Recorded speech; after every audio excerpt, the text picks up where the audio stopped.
Good morning friends, myself Dr. Chan and this video is of inhibition of pain, that is part 3 of sensory pathway. There are two systems for inhibition of pain, first analgesic or of brain and spinal cord.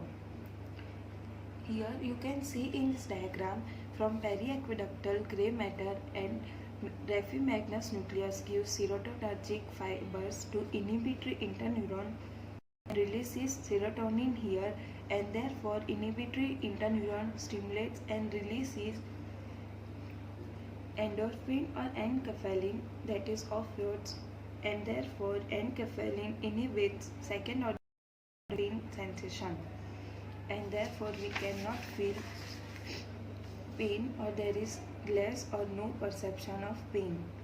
Hence enkephalin will do presynaptic inhibition of pain.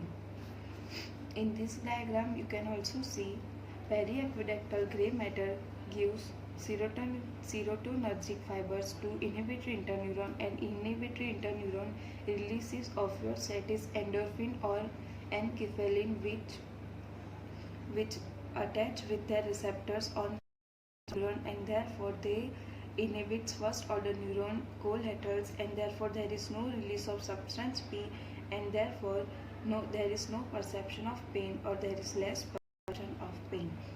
So this is first inhibition of pain.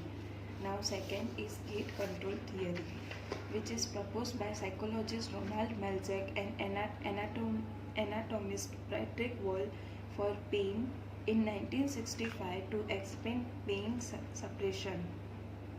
According to them pain stimuli transmitted by pain fibers are blocked by gate mechanism located at posterior gray horn of spinal cord. If gate is opened, pain is felt. If gate is closed, pain is suppressed.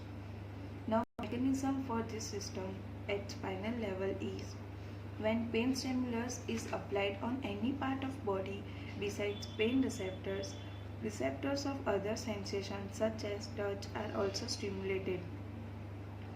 When all these impulses reach the spinal cord through posterior nerve root, fibers of touch sensation send collaterals to neurons of pain pathway, that is, cells of marginal nucleus and substantia gelatina. Impulses of touch sensation passing through these collaterals inhibit release of glutamate and substance from pain fibers. This closes gate and pain transmission is blocked. Here you can see in this diagram that A beta fiber carrying sensation of touch and it gives collaterals to neuron of pain sensation and therefore there is inhibition of release of glutamate and substance P from pain fibers and therefore it closes gate and pain transmission is blocked. Now what is role of brain in gate control mechanism? According to Melzack and Wall, brain also plays some important role in gate control system of spinal cord as follows. If gates in spinal cord are not closed, pain signals reach thalamus through lateral spinothalamic tract. These signals are processed in thalamus and sent to sensory cortex. Perception of pain occurs at the level in context of person's emotional status and previous experiences. Person responds to pain based on integration of all this information in brain. Thus, brain determines severity and extent of pain. To minimize the severity of pain, brain sends message back to spinal cord to close the gate by releasing pain relievers such as opioids. The pain stimulus is blocked and person feels less pain. Significance of gate control theory. Gating of pain at spinal level is similar to presynaptic inhibition. It forms basis for relief of pain through rubbing, massage techniques, application of ice pack, etc. All these techniques stimulating release of endogenous pain relievers which close the gate and block pain signals. Now second type of Anterolateral system is anterior spinothalamic tract.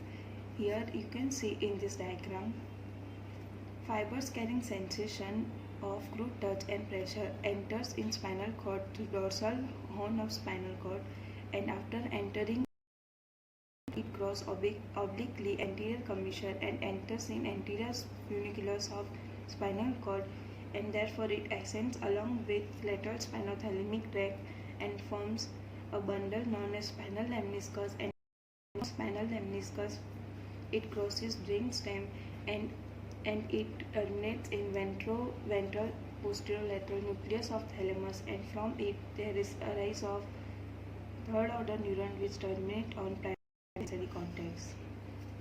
You can see this system in theory also.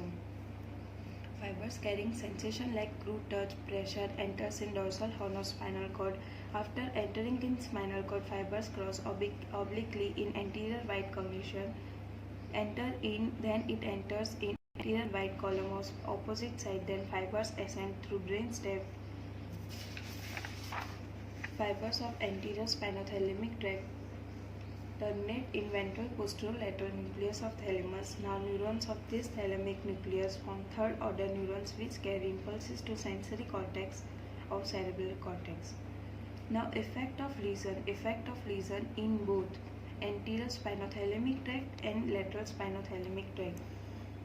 Bilateral lesion of both tracts leads to total loss of sensation, but unilateral lesion of both tracts causes loss of sensation in opposite side below the level of lesion, because fibers of this tract cross to opposite side in spinal cord. Now, applied physiology.